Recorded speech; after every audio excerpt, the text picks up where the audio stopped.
The Miami Heat reportedly could have their eyes on both Ja Morant and Kawhi Leonard if they are able to get Giannis Antetokounmpo. Does that make sense? The Brooklyn Nets could make a massive run at Austin Reaves per Tim Bontemps and putting the Lakers in a rough spot. And could Kyrie Irving end up in LA? That buzz has kind of been shut down a little bit. We're going to talk about all that, plus contract extensions that are coming to Jalen, Duren, and Walker Kessler and more right after this. Welcome to the number one place for your daily basketball news and analysis, NBA Central. What's going on, basketball fans? Welcome to another episode of NBA Central, your number one spot for everything basketball related. I'm the host there, Haize, but more importantly, you guys can follow the channel at NBA Central Pod on every social media platform we happen to be on. With that said, let's go ahead and get into it for today. Before we get into it, though, I'm trying to get to 10,000 subscribers on the channel, and to do that, we need you guys. About 62% of y'all that watch the daily shows aren't subscribed to the channel, and you're coming back watching every single day. Hit that subscribe button. I know I post just about every single day, so I'm in your algorithm. You may think that you're subscribed to the channel, but hit that subscribe button. Help a brother out. With that said, though, let's go ahead and move on from all of that, and let's get into the shit. So, with that, I want to start off with this first segment. This one comes from Ira, who is a Heat writer, who talks about the chance that the Miami Heat could go after Kawhi Leonard and Ja Morant if they aren't able to get Giannis Antetokounmpo. Now, does this make sense for where the Miami Heat are? Here's what I'll say with this. Like, the Miami Heat are a team that we know they're always looking to make improvements. Pat Riley always has this team looking to improve, looking and chasing a star. They've reportedly held on to some assets that they could have used to trade for Ja Morant at the trade deadline because they didn't want to give up anything that could later be used to get Giannis Antetokounmpo if he gets here. So, you know, with the Miami Heat being a team that also reportedly that Giannis has interest in going to because of their culture, I guess it makes sense, right, that they have some backup plans. But what it seems like is that overall is that the Miami Heat are going to be looking to improve this team by almost any means necessary when you go into it. Ira Winderman, who's covered the Heat, been a daily Heat beat reporter, is the one that initially reported this. Take it all with a grain of salt. That's what we do here. No shot at any of the writers. We just take everything with a grain of salt until they happen. But does this make sense for them? Does this make sense for the Miami Heat to try to make this pivot in regards to it, right? A big swing for Ja Morant, right? If they miss out on Giannis, does that make sense? I think that Ja does give Miami something that it needs. A downhill creator, somebody that can put pressure on the rim, add scoring in transition, and a lead guard that can collapse the defense some. And we saw with the Miami Heat's offense, especially in the half court last year, they weren't necessarily the best. Now, there's questions on if Ja can get back to being that guy overall, but this is a Heat team that has struggled to create easy half court offense, and so Ja Morant would easily change a little bit of the way they're able to pressure that and put a little pressure on that defense in the half court. And that's what you're going to hope Ja Morant can get to. But there's the flip side of this. And for those that are new to the channel, we like to talk about both sides of the argument. It keeps me honest. It keeps the conversation going in. It keeps it from being an echo chamber, right? So the other side of this argument is that Ja has been on the decline. You look at the last few years from Ja Morant. Since he averaged 27 points per game, that was the highest he averaged in year 3. It's been downhill since then. The year after that, 26 points per game, 25 points per game, 23 points per game, all the way down to 19.5 points per game last year, where he only played 20 games, which is another thing that's been there. Ja Morant, since 2022-23, where he played 61 games, has not played more than 50 games in any of the 3 seasons since then, right? So there's the hope. The field goal shooting percentage has also dropped each of the last 3 years from 47% to 45% to 41%. And the three-point shooting percentage was absolutely abysmal last year at 23%, taking 4 threes per game. Now, we know that the offense has changed to where they have moved off of playing through Ja Morant. And the hope is that he can get back to there. Also seems like he may have lost his passion a little bit being in Memphis, and maybe a change of scenery, specifically with the Miami Heat, a organization that is going to try to do everything to win. You know, maybe you can wake up. The talent in Ja is obvious. There's just no around there. But the risk is just as loud as the potential talent in Ja Morant. The injuries, the availability, the off-court concerns, all that adds into being a big gamble for Ja Morant. But Miami Heat's culture, their structure, absolutely could help get Ja Morant back on the path where it was before, when people were talking about could Ja Morant become the face of the NBA. Man, how long have we moved on? Has it been since then? So you have to question that part of it. Then the Kawhi Kawhi Leonard part of it. Kawhi Leonard is a cleaner basketball fit, right? Take the aspiration stuff out, take the personality stuff out. From a basketball standpoint, Kawhi Leonard would give the Miami Heat playoff shot creation, two-way wing defense, championship experience, all things that we know the Miami Heat would definitely appreciate, right? A proven ability to deliver in the biggest moments as well. When you think about him next to Bam Adebayo, it'll give the Heat a real identity and a chance to move on in the postseason along with that championship experience. But is Kawhi Leonard realistic? And that's the other side of this one. Kawhi Leonard has ties to the West Coast. That's why he played with the Clippers. The age, the health, the contract situation all complicate the prospect of him going to the Miami Heat. And even if the Clippers didn't listen to what the Miami Heat have to offer, right, Miami's going to have to give up real pieces of their future to make that happen. And and with Kawhi Leonard's question of availability and Ja Morant's question of availability, is that too much of a risk for a Miami Heat team that's trying to get out of being in the middle of the pack, right? This does feel like classic Pat Riley if he were to swing for both these players after missing on Giannis Antetokounmpo. But it seems like, too, with Pat Riley, the big fish always slips away lately, right? And then so if you're passing on the big fish and you're looking for the next star, Miami I just would say Miami Heat, they need to make sure that they don't confuse aggression with desperation, right? And that the thin line between those two can get very blurred depending on what you do. Now, if it works out, let's say Ja does get back to what he was before. Let's say the change of scenery, playing under air exposure, all that type of stuff, it changes it. Let's say Kawhi Leonard is able to stay healthy like he was more healthy last season, and especially how good he looked in the playoffs. If those two things, if Pat Riley were to make a move for Ja and Kawhi, and both those players were able to stay healthy on the court and perform, and it pushes the Miami Heat to be an actual threat in the Eastern Conference, Pat Riley would probably win Exec of the Year. That's just the reality of it. He would probably win Exec of the Year for being able to swing those. I think they have 5 movable first-round picks that they can move to try to get it done. I just don't want to bet on that, right? Like, it just seems like a tall test to bet on 34-year-old Kawhi Leonard. But then again, Kawhi Leonard played 65 games last season, and for the Miami Heat team that's been desperate for a star, maybe that's enough. Let me know what you guys think on that down below. Now, this one's been floated around by Tim Bontemps that the Brooklyn Nets could try to juice up the price of Austin Reaves. Now, the most common scenario in this is Austin Reaves is going to opt out. He's going to re-sign with the Los Angeles Lakers. He may not even meet with another team to get another offer. That's the reality of what is most likely to come here, and I want to be clear on that one. But saying this, right, this is the direct quote. My only real understanding of what the Lakers want to do from a timeline perspective is they want to bring in talent that fits the 27-year-old Luke. Oh, wait, that's the wrong one. That is in regards to Kawhi. We'll get on that in a second. In regards to the Austin Reaves one, Tim Bontemps said this. One potential bidder to watch this summer, sources said, is the Brooklyn Nets, who entered the offseason with more than enough salary cap space to accommodate a max-level player.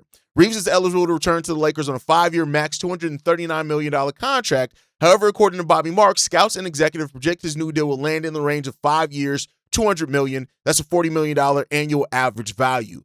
Here's the thing.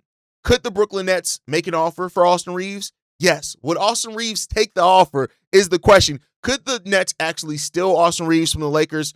Here's why I'll say the Brooklyn Nets should make an offer. The Nets need a face of the franchise, and sometimes you have to bet on a player to get that done, right? Even if the Nets were able to sign him to this huge contract and have to move him later or whatever it is, right? You look at Austin Reaves, and he's proven that, at least in some regard, he can be an offensive engine. Reaves would walk into a much bigger role, more touches, and a market in New York that can absolutely be good for him as well. But let's be clear here. The Lakers aren't going to let Austin Reaves just walk away, right? You know, with Luka Doncic, of course, being the centerpiece of that team, the Lakers are going to need players that can handle the ball, that can shoot, that can pass, that can play off Luka. And Austin Reaves has already proven all those things that he can play with Luka. One of the things that held the Los Angeles Lakers back was the Luka, Austin Reaves, and LeBron minutes, right? But even the LeBron and Austin Reaves minutes look good. But the Luka and Austin Reaves minutes looked really good together. And I don't think that the Lakers, when you're trying to build around Luka Doncic, imagine trying to do that and build around Luka, and then what you turn around and do is that you trade the player that he played really good with. That's a step back, right? So I don't believe that that's going to happen. I don't think we're going to see a world in which the Lakers let Austin Reaves go by any means necessary. I think they're going to hold on to him.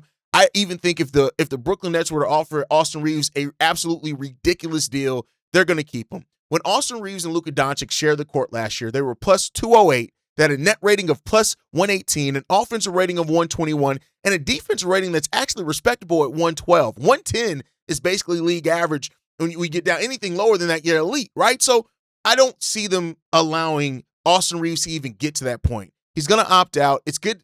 Shout out to speculation and offseason news and that type of thing. But I do think that, Reaves is really damn good. And there's no question about that. But I do think that, even if the Brooklyn Nets were to try to push the number to the max territory for that, the Lakers are gonna match it. I just don't see them letting Austin Reaves walk away for nothing. And like I said, Austin Reaves may not even take a meeting or a contract offer from the Brooklyn Nets. Let's be fucking real about that. So I don't think they're going to even have a chance to land Austin Reaves, and we're going to be honest about that.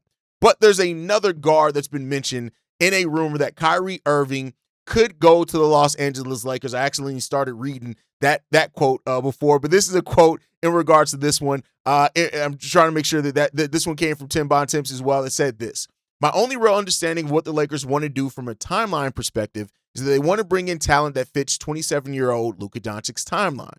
As great as that pairing of Luka and Kyrie was, I think Kyrie's a little bit redundant with Austin Reaves, and the Lakers, by all accounts, do want to bring him back to the fold.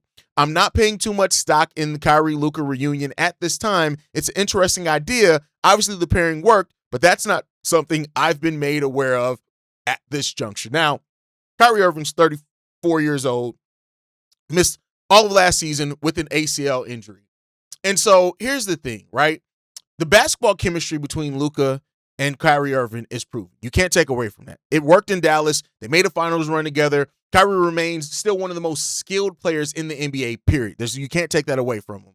But I do think the other side of this is that the Lakers need a younger timeline fit. You need to have more runway than that. And adding 34-year-old Kyrie Irving at the contract that he has, and if you bring back Austin Reaves, I just don't know if that's where the Lakers really want to be at with their money, with their spending, and with their timeline right now, right? I think that, the Lakers, even if they were to try to trade for Kyrie Irving, what are you going to get? You're going to have to probably include Austin Reaves, Rui Hachimura, maybe move some other things. And I just don't think the Lakers are going to do that. Like, it'd be different if everything else on this roster fit Luka Doncic and they felt like they already had a championship roster regardless. And rather than pay Austin Reaves, they wanted to pay Kyrie for a short amount of time. But I think right now, this rumor, it sounds better as a headline than what it does on the cap sheet or in reality. That's just my personal opinion. You guys can let me know how you feel about it down below. With that said, another thing that we're going to shoot down here per the experts, right? Say that what you will, the experts in regards to that one. But this one from Jake Fisher, he said that sources tell Jake Fisher that the franchise is unlikely to be in the mix for two-time MVP Giannis Antetokounmpo. The Cavaliers could offer a young two-way star in Evan Mobley to the Bucks, but it doesn't seem like that's going to be something that happens right now. And I think that that's right to do. Like, I know that those rumors have popped up that Evan Mobley could be moved for Giannis and it could change the timeline and stuff like that, but I do think the Cavs are going to make a move this offseason. Now, they're already bringing back Kenny Atkinson as the coach. It's already been reported they're going to play him back and bringing back James Harden. I think that changes are going to be made, and I think it may start with Jared Allen, maybe with some of your depth, trying to bring in more depth in places. I don't know if they're willing to move off of young 24-year-old Evan Mobley quite yet. I just don't know if he's going to be 24 by the start of the season. I just don't think that. Even Kobe Altman declared Evan Mobley as part of their future when he was asked about it in the press conference last Friday. So I think in regards to it, while the Cavaliers did inquire about Giannis Antetokounmpo, which every team in the league should have at least inquired about it, I think overall right now, with Kenny Atkinson being retained, the speculation that James Harden is going to be brought back, I think if any type of major change happens, it could be LeBron James coming back to the Cleveland Cavaliers. I think that's probably what you're going to see here, and it's going to stay at that point in time. With that said, the last topic that I want to get into before we get out of here is Jalen Duren and the contract and what it came down to. And the reports are that the Detroit Pistons are willing to commit to Jalen Duren, but they're willing to commit it within reason. Right now, he did make an All-NBA team, which did make him eligible for more money, but it sounds like right now the expectation is that he is going to sign for less than 25% of the salary cap. This also comes from Tim Bontemps that said this: if he wants to get the max, then tell him to go get one. He's Cade's guy, so they'll have to play in the right way. So it seems like right now Even though he got hit with the Derrick Rose rule, so he's eligible for 30% of the salary cap, which would get him $49 million. But it does project that right now ESPN is saying that his average salary is probably going to be closer to $40 million. Between 36 and 40 million is the number that I keep hearing in that one. And I think that when you look at Jalen Duren, what he did in the regular season was great. Right now, what he did in the playoffs, it left a lot to be desired. In 70 regular season games, he averaged 19.5 points, 10.5 rebounds, 2 assists, and 28 minutes per game. In the playoffs, in 14 games in the playoffs, 10 points, 8.5 rebounds, 2.1 assists, and a PER of 14 that went down from 25.8 PER in the regular season. That is a huge difference. But I think when it comes down to it, he's still one of the best players out of his draft class. The regular season, and it depends on how you weigh the 82 versus the 16, right? And he only didn't play 16 because they didn't make the finals. But it comes down to that. So I think that under 25% seems fair. I think a deal around 37, 38 million at a base, it makes sense for him. I think they're going to pay Duren. They're just probably going to get him at a little bit less than what he would have gotten had he had a stronger playoffs. But that's just the way the cookie crumbles.